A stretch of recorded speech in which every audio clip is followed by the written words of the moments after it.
kamu masih bingung kenapa kalimat pertama menggunakan go, sedangkan kalimat kedua menggunakan goes.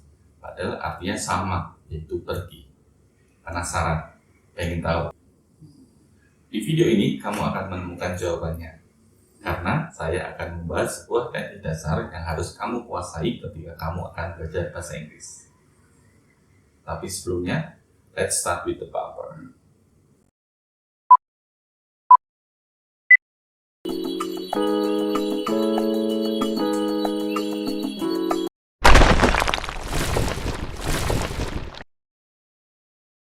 Assalamualaikum warahmatullahi wabarakatuh. Hello everyone, how's life? I hope you are better now. Still with me, Tiharwanto at Mr. Tihar Channel. Tempat yang tepat untuk belajar bahasa Inggris. Ingat, yang belum subscribe, jangan lupa pencet tombol subscribe dan bunyikan loncengnya. Di video kali ini saya akan membahas sebuah tensi dasar yang harus dikuasai saat kamu mau belajar bahasa Inggris. Tenses apa itu? Ya, betul, simple present tense atau present simple. Firstly, we will discuss about the uses of simple present tense. Jadi pertama kita akan bahas tentang penggunaannya. Basically, secara dasar, simple present tense itu digunakan untuk menyatakan dua hal. Yang pertama, general truth, atau fakta atau kebenaran yang diakui oleh semua orang. Contoh, 1. Fire is hot. Api itu panas. Semua orang tahu dan semua orang mengakui kalau api itu panas. Maka kita menggunakan simple present tense. Yang kedua, the sun is rises in the east. Matahari terbit di sebelah timur. Itu adalah sebuah fakta yang sudah diketahui semua orang. Ya, maka sama, ini juga menggunakan simple present tense. Penggunaan yang kedua yaitu untuk menyatakan suatu kegiatan yang dilakukan secara berulang-ulang atau rutinitas atau habit, kebiasaan. Contohnya yang pertama, I play football every day. Saya bermain sepak bola setiap hari. Artinya, saya bermain sepak bola secara berulang-ulang, setiap hari selalu bermain. Yang kedua, Andi watches TV every afternoon. Andi nonton TV tiap sore hari. Itu juga kegiatan berulang-ulang atau kebiasaan atau rutinitas. Ya, itu tadi penggunaan simple present tense.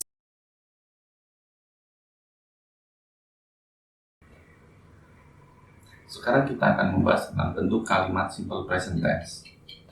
Kita awali dengan bentuk kalimat yang pertama, yaitu kalimat nominal. Kalian masih ingat apa itu kalimat nominal? Ya, betul. Kalimat nominal adalah kalimat yang tidak memiliki kata kerja.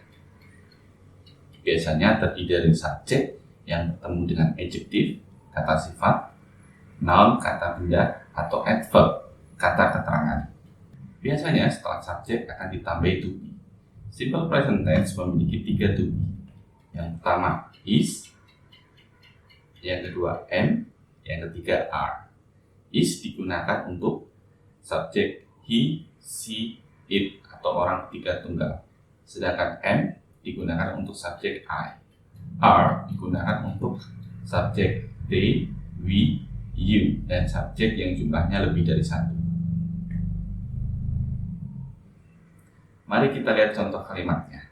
Yang pertama, untuk kalimat positif diawali dengan subjek, kemudian diikuti to be, kemudian diikuti adjektif, adverb, atau noun. Contoh, he is smart. Dia pandai. He, to be-nya is, kemudian diikuti adjektif smart. He is smart. Contoh yang kedua, they are at the pub. They, subjeknya, karena subjeknya they, maka to be-nya are. At the pub adalah adverb. Kemudian untuk kalimat negatifnya, biasanya diawali dengan subjek, ditambah to be, kemudian ditambah not, baru ditambah adjektif, noun, atau adverb. Contoh kalimatnya, I'm not hungry. saya tidak lapar. I sebagai subjek, karena subjeknya I maka to-be-nya am not hungry, kata sifat yang artinya lapar. Contoh yang kedua, she is not at home. She, subjeknya she, kemudian to-be-nya is, ditambah not karena ini negatif, dan kemudian ditambah dengan kata keterangan yaitu at home. Dia sedang tidak ada di rumah. Untuk interrogatif, to be-nya dipindah ke depan, maka menjadi to be, baru diikuti subjek, kemudian adverb, noun atau adjective. Are you thirsty?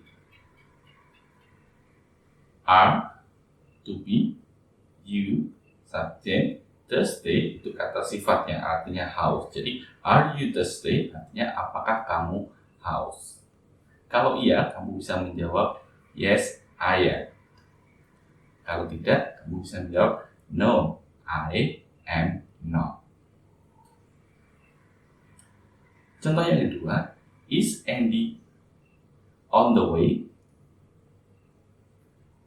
Is adalah to be, Andy sebagai subjek, on the way sebagai adverb. Apakah Andi sedang dalam perjalanan? Kalau iya maka dijawab yes, karena Andi adalah laki-laki, katakan he, maka yes he is.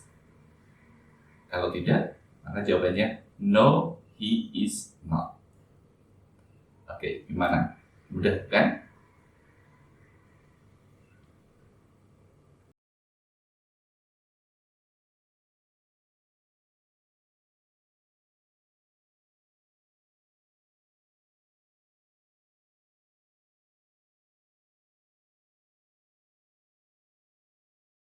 Oke, sekarang kita lanjutkan ke dalam bentuk kalimat yang kedua, yaitu kalimat verbal atau kalimat yang memiliki kata kerja.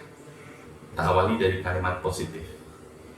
Ada satu hal yang harus kamu perhatikan saat kamu membuat kalimat simple present tense dalam bentuk positif, yaitu penambahan s atau es di belakang kata kerja atau verb.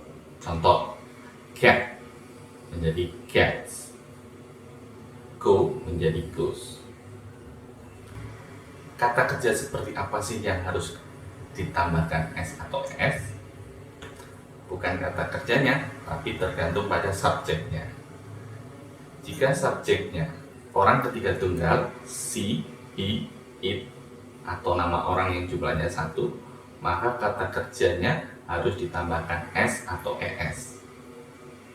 Namun, jika subjeknya they, we, I, you, atau subjek lebih dari satu, maka kata kerjanya tidak perlu ditambahi s atau es.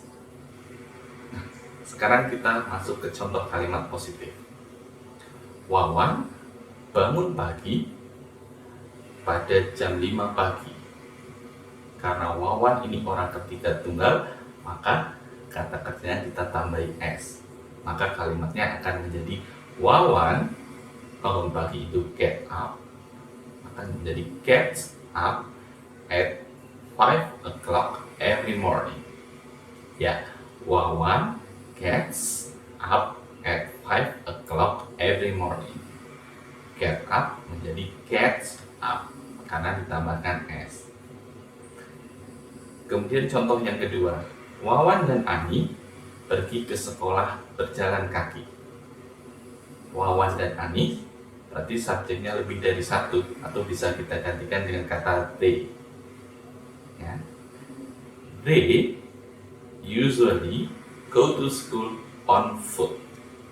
Go-nya tetap tanpa tambahan s atau es karena subjeknya lebih dari satu.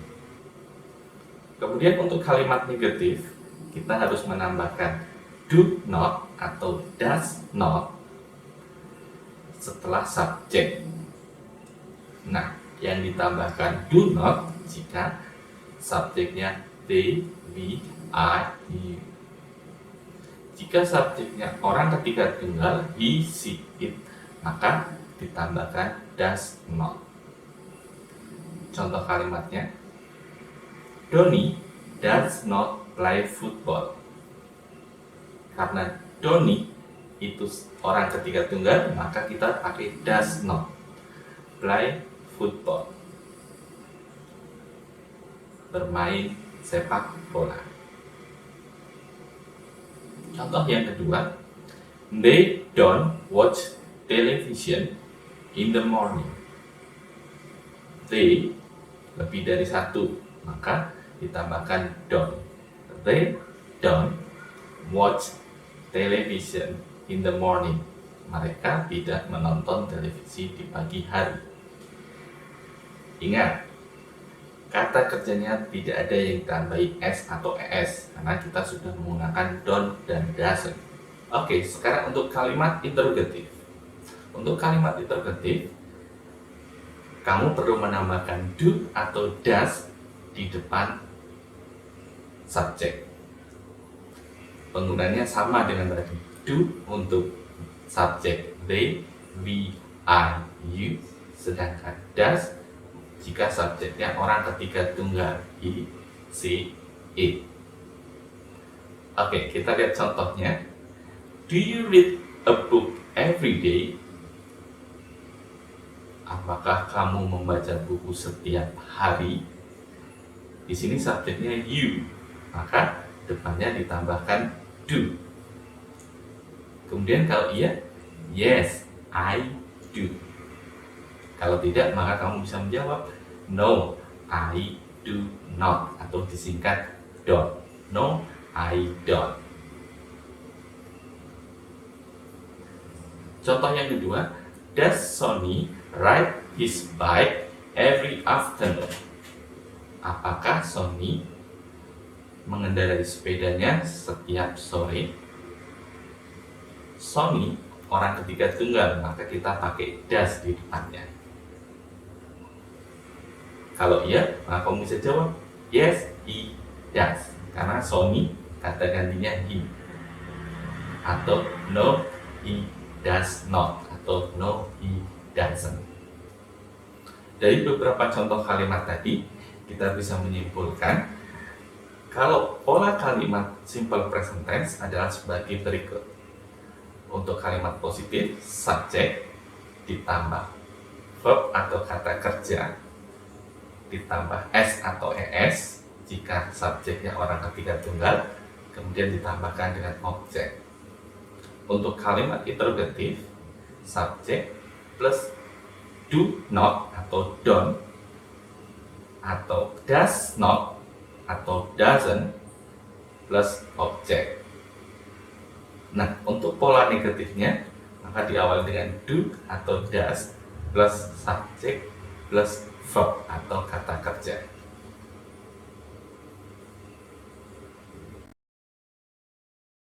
Itu tadi pembahasan singkat mengenai simple present tense atau present simple. Bagaimana? Do you get it? Sudah paham? It's so easy, isn't it? Mudah ya?